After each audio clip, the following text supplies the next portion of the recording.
juicio profesional.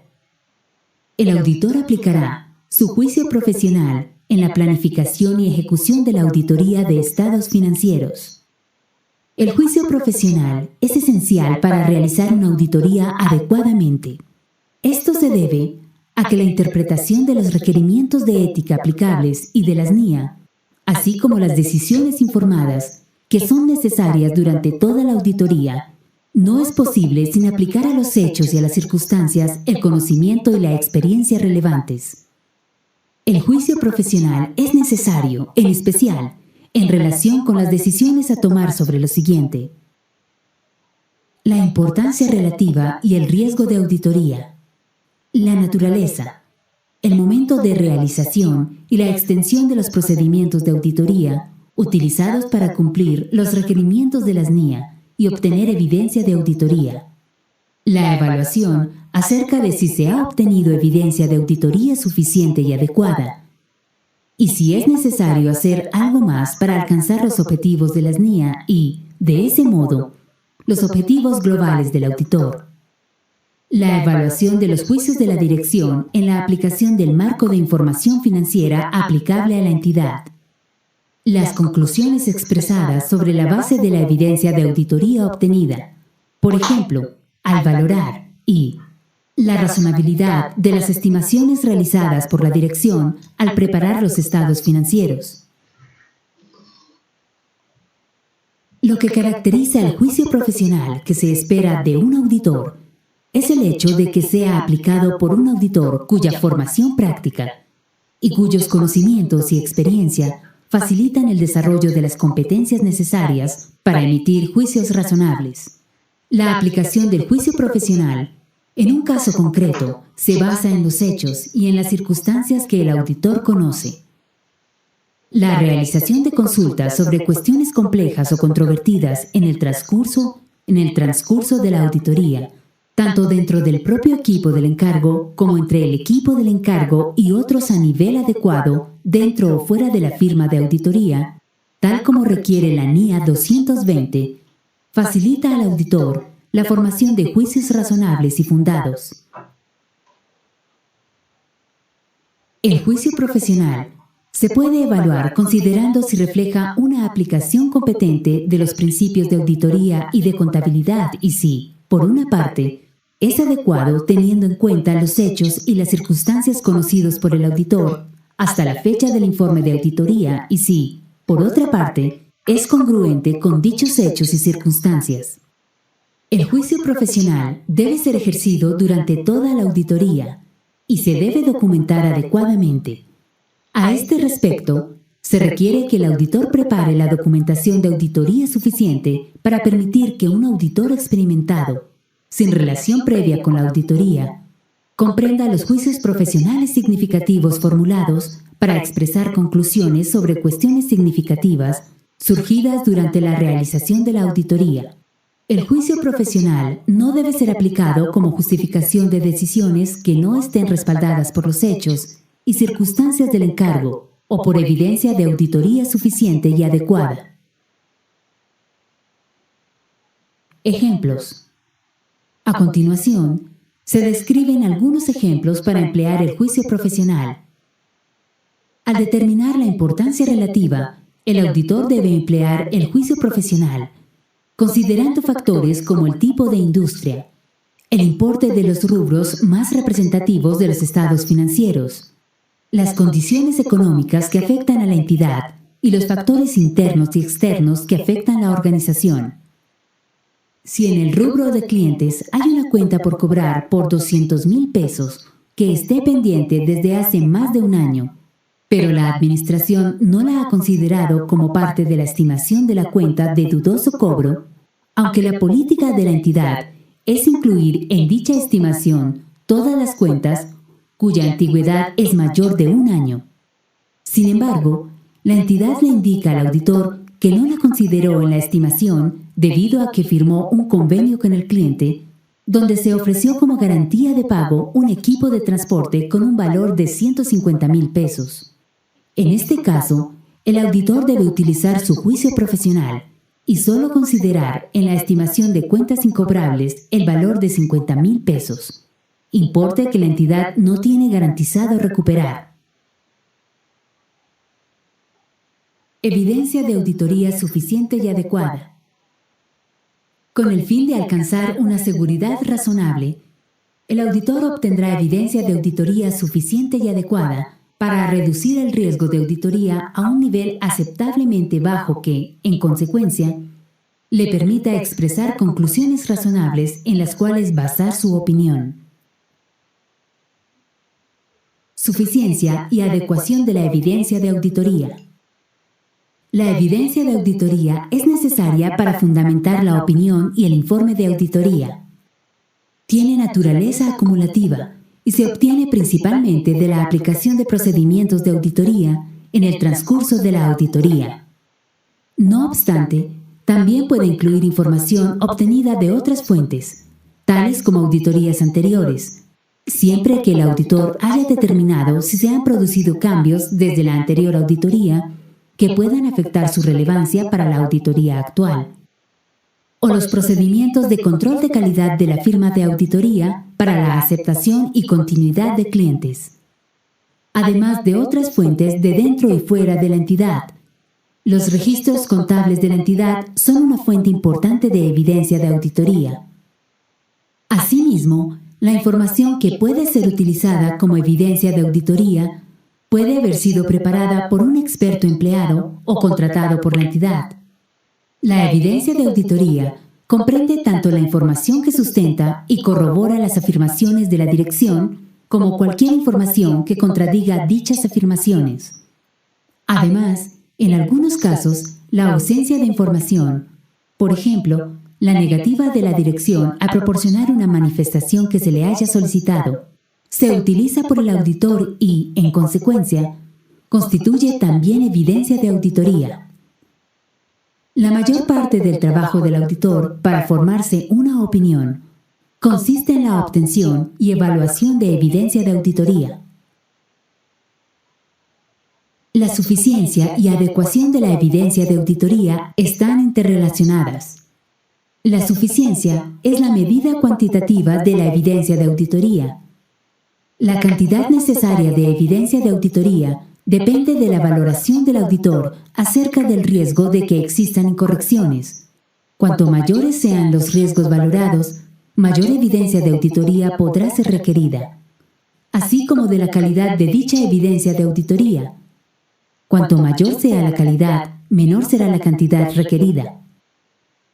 Sin embargo, la obtención de una mayor cantidad de evidencia de auditoría puede no compensar su baja calidad.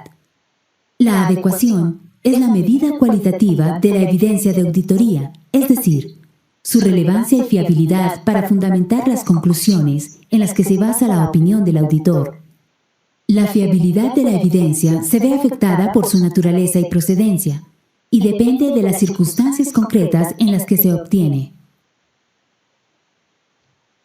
La determinación de si se ha obtenido evidencia de auditoría suficiente y adecuada para reducir el riesgo de auditoría a un nivel aceptablemente bajo y, en consecuencia, para permitir al auditor expresar conclusiones razonables en las cuales basar su opinión, es una cuestión de juicio profesional. La NIA 500 y otras NIA aplicables establecen requerimientos y proporcionan orientaciones adicionales aplicables durante toda la auditoría en relación con las consideraciones del auditor acerca de la obtención de evidencia de auditoría suficiente y adecuada. La suficiencia y adecuación de la evidencia de auditoría es importante por lo siguiente. Es necesaria para emitir una opinión y el informe de auditoría. Se obtiene de la aplicación de procedimientos de auditoría en el transcurso de la misma. La cantidad de evidencia depende de la valoración del auditor del riesgo de que existan errores. Riesgo de auditoría. El riesgo de auditoría está en función del riesgo de incorrección material y del riesgo de detección. La valoración de los riesgos se basa en los procedimientos de auditoría aplicados para obtener información necesaria de dicho propósito y en la evidencia obtenida durante toda la auditoría. La valoración de riesgos es una cuestión de juicio profesional, más que una cuestión que pueda medirse con precisión. Respecto a las NIA, el riesgo de auditoría no incluye el riesgo de que el auditor pueda expresar la opinión de que los estados financieros contienen incorrecciones materiales cuando no es así. Por lo general, este riesgo es insignificante. Además, el riesgo de auditoría es un término técnico relacionado con el proceso de la auditoría y no se refiere a los riesgos de la actividad del auditor, como pérdidas por litigios, publicidad desfavorable u otros hechos que pueden surgir relacionados con la auditoría de estados financieros. Riesgo de auditoría. Está en función del riesgo de error material y del riesgo de detección. La valoración de los riesgos se basa en los procedimientos de auditoría para la obtención de información. Riesgo de error material. Puede estar relacionado con los estados financieros, afirmaciones sobre los tipos de transacciones, saldos contables e información a revelar. Componentes: riesgo inherente, riesgo de control. Ambos riesgos son de la entidad y existen con independencia de auditoría. Riesgos de error material. Riesgo inherente. Es el riesgo más elevado para algunas afirmaciones, tipo de transacciones, saldos contables e información a revelar. Cálculos complejos, cuentas originadas de estimaciones, desarrollos tecnológicos. Riesgo de control. Está en función de la eficacia del diseño, implementación y mantenimiento del control interno por parte de la administración. Reduce, mas no elimina, los riesgos de error material. Riesgos de incorrección material. Los riesgos de incorrección material pueden estar relacionados con esto: los estados financieros en su conjunto y las afirmaciones sobre determinados tipos de transacciones, saldos contables e información a revelar. Los riesgos de incorrección material en los estados financieros en su conjunto se refieren a los riesgos de incorrección material que conciernen de manera generalizada a los estados financieros en su conjunto y que afectan potencialmente muchas de las afirmaciones. Los riesgos de incorrección material en las afirmaciones se valoran con el fin de determinar la naturaleza, el momento de realización y la extensión de los procedimientos de auditoría posteriores necesarios para obtener evidencia de auditoría suficiente y adecuada. Dicha evidencia permite al auditor expresar una opinión sobre los estados financieros con un nivel de riesgo de auditoría aceptablemente bajo. Los auditores utilizan distintos enfoques para lograr el objetivo de valorar los riesgos de incorrección material.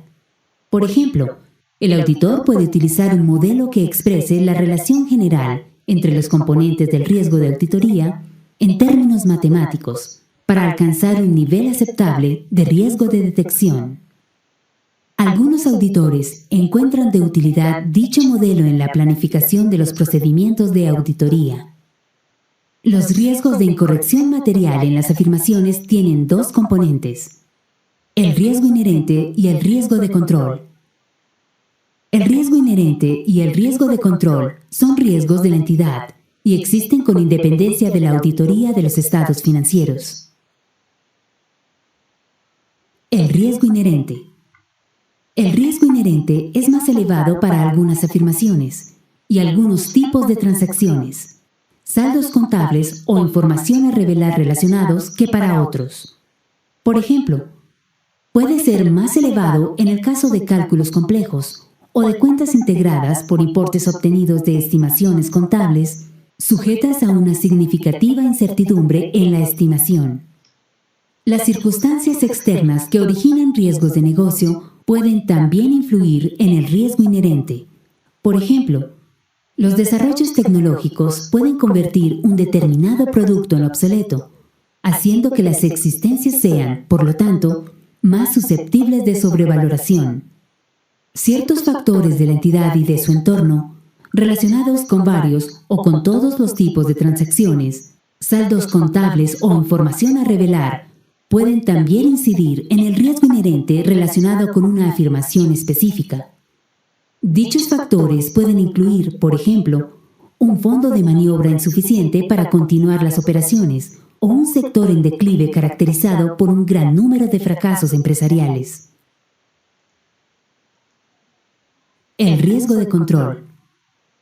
El riesgo de control está en función de la eficacia del diseño, implementación y mantenimiento del control interno por parte de la dirección, para responder a los riesgos identificados que amenacen la consecución de los objetivos de la entidad, relevantes para la preparación de sus estados financieros. Sin embargo, el control interno, por muy bien diseñado que esté y que funcione, solo puede reducir, no eliminar, los riesgos de incorrección material en los estados financieros, debido a las limitaciones inherentes al control interno. Dichas limitaciones incluyen, por ejemplo, la posibilidad de errores humanos o de sortear controles, por colusión o por su inadecuada elusión por parte de la dirección. En consecuencia, siempre existirá algún riesgo de control. Las NIA establecen las condiciones bajo las cuales el auditor debe o puede elegir realizar pruebas sobre la eficacia operativa de los controles para determinar la naturaleza, el momento de realización y la extensión de los procedimientos sustantivos a aplicar. Por lo general, las NIA no se refieren por separado al riesgo inherente y al riesgo de control, sino a una valoración combinada de los riesgos de incorrección material. Sin embargo, el auditor puede hacer valoraciones separadas o combinadas del riesgo inherente y del riesgo de control, dependiendo de las técnicas o metodologías de auditoría y de las consideraciones prácticas que tenga en cuenta. La valoración de los riesgos de incorrección material puede expresarse en términos cuantitativos, tales como porcentajes, o en términos no cuantitativos. En cualquier caso, la necesidad de que el auditor realice valoraciones del riesgo adecuadas es más importante que los diferentes enfoques que pueda emplear para ello. La NIA 315 establece requerimientos y proporciona orientaciones sobre la identificación y valoración de los riesgos de incorrección material en los estados financieros y en las afirmaciones. El riesgo de detección. Para un determinado nivel de riesgo de auditoría, el nivel aceptable de riesgo de detección es inversamente proporcional a los riesgos valorados de incorrección material en las afirmaciones. Por ejemplo, cuanto mayor sea, en opinión del auditor, el riesgo de incorrección material, menor será el riesgo de detección aceptable y, en consecuencia, la evidencia de auditoría requerida por el auditor deberá ser más convincente. El riesgo de detección está relacionado con la naturaleza, el momento de realización y la extensión de los procedimientos de auditoría que el auditor determine, con el fin de reducir el riesgo de auditoría a un nivel aceptablemente bajo. Por lo tanto, es función de la eficacia de un procedimiento de auditoría y de su aplicación por el auditor. Algunas cuestiones como las siguientes contribuyen a mejorar la eficacia de un procedimiento de auditoría y de su aplicación, y reducen la posibilidad de que el auditor pueda elegir un procedimiento de auditoría inadecuado, aplicar incorrectamente un procedimiento de auditoría adecuado o malinterpretar los resultados de la auditoría. Una planificación adecuada, una adecuada asignación de personal al equipo del encargo, la aplicación del escepticismo profesional y la supervisión y revisión del trabajo de auditoría realizado. La NIA 300 y la NIA 330 establecen requerimientos y proporcionan orientaciones sobre la planificación de la auditoría de estados financieros y las respuestas del auditor a los riesgos valorados. Sin embargo, el riesgo de detección solo puede reducirse, no eliminarse, debido a las limitaciones inherentes a la auditoría. En consecuencia, siempre existirá algún nivel de riesgo de detección. Limitaciones inherentes a la auditoría. No cabe esperar, ni es posible, que el auditor reduzca a cero el riesgo de auditoría y, en consecuencia, el auditor no puede obtener una seguridad absoluta de que los estados financieros estén libres de incorrección material debida a fraude o error. Esto se debe a que existen limitaciones inherentes a la auditoría, que tienen como resultado que la mayor parte de la evidencia de auditoría, a partir de la cual el auditor formula conclusiones y en la que basa su opinión, sea más convincente que concluyente. Las limitaciones inherentes a la auditoría surgen de esto: la naturaleza de la información financiera, la naturaleza de los procedimientos de auditoría y la necesidad de que la auditoría se realice en un plazo de tiempo y con un costo razonable. Ejemplos de riesgo de control. La empresa XYZ realiza el inventario físico anual en el que participan personal del almacén, de contabilidad y los auditores. Adicionalmente, se comparan las cifras alcanzadas con cifras del sistema para identificar posibles diferencias que se puedan presentar. El riesgo de control es que si no se realiza esta actividad de control, pueden estar subvaluados o sobrevaluados los inventarios por las diferencias que puedan existir entre lo físico del almacén y lo que se tiene en sistemas contables. De riesgo inherente. Una entidad que se dedica a la comercialización de juguetes, cuyas compras son de importación, principalmente de Estados Unidos y Europa, tiene el riesgo inherente del tipo de cambio, ya que la volatilidad del dólar con respecto al peso puede afectar ampliamente los resultados de la entidad en un determinado periodo. De riesgo de detección. El auditor identifica que puede haber riesgo de error material en la información financiera. La evidencia de auditoría requerida debe ser más real. El riesgo de detección está relacionado con la naturaleza, el momento de realización y la extensión de los procedimientos que el auditor determine realizar con el fin de reducir el riesgo de auditoría a un nivel aceptablemente bajo. Importancia relativa. Esta es determinada por el auditor, tanto en la planeación como en la ejecución de la auditoría y en la evaluación del efecto de los errores identificados sobre el auditor. Los juicios de importancia relativa se realizan teniendo en cuenta circunstancias que concurren y se ven afectados tanto por la percepción que tiene el auditor de las necesidades de información financiera como por la magnitud o naturaleza de un error, o por una combinación de ambos. Se concreta en la cifra o cifras determinadas por el auditor por debajo del nivel de importancia relativa establecida por los estados financieros en su conjunto, con el objeto de reducir a un nivel adecuadamente bajo la probabilidad de que la suma de los errores no corregidos y no detectados supera la importancia relativa determinada por los estados financieros en su conjunto. La naturaleza de la información financiera. La preparación de estados financieros conlleva juicios de la dirección al aplicar a los hechos y circunstancias de la entidad los requerimientos del marco de información financiera aplicable. Adicionalmente, numerosas partidas de los estados financieros llevan implícitas decisiones o valoraciones subjetivas o cierto grado de incertidumbre, y puede haber diversas interpretaciones o juicios aceptables. En consecuencia, algunas partidas de los estados financieros están sujetas a un nivel inherente de variabilidad que no puede ser eliminado mediante la aplicación de procedimientos de auditoría adicionales.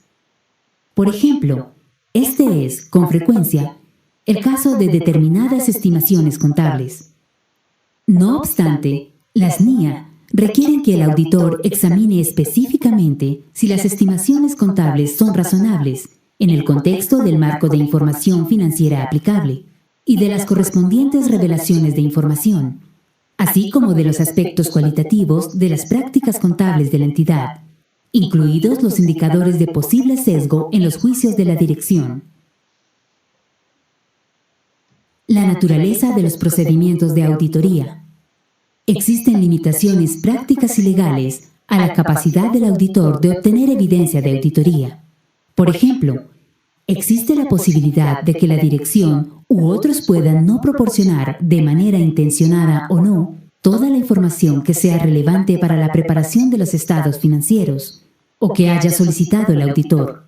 En consecuencia, El auditor no puede estar seguro de la integridad de la información, aunque haya aplicado procedimientos de auditoría para tener seguridad de que ha obtenido toda la información relevante. El fraude puede implicar la existencia de planes sofisticados y cuidadosamente organizados para su ocultación. Por lo tanto, los procedimientos de auditoría utilizados para conseguir evidencia de auditoría pueden no ser eficaces para detectar una incorrección intencionada que implique, por ejemplo, colusión para la falsificación de documentación que pueda llevar al auditor a creer que la evidencia de auditoría es válida cuando no lo es. El auditor no ha sido formado como experto en autentificación de documentos, ni se pretende que lo sea. Una auditoría no es una investigación oficial de supuestas irregularidades.